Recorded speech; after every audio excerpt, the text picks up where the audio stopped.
Kia ora and good afternoon, everyone. Welcome to the council meeting, Taupo District Council meeting, Tuesday the 8th of November. Good afternoon to our listeners out there around the world, and also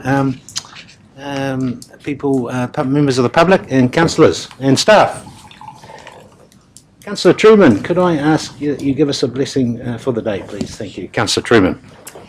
E te atua kaharawa ki a tata mai koe ki a mātou I tēnei rā. Manaki te a mātou I mahi katoa I rongi te ingoa o te matua o te tama o te wairua tapu ake ake āmene. Thank you very much, Councillor Truman.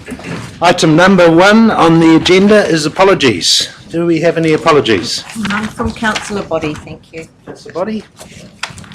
He's away, Yeah, he's overseas. Okay, Councillor Body, yes. It appears to be the only seat vacant, so could I have a move by Councillor John, seconded by Councillor Cousins. All those in favour, please say aye. Aye. Those against? Carried. Item number 2, conflicts of interest. Any particular conflicts of interest on any of the items that you'd like to declare now? Okay, we'll go forward then.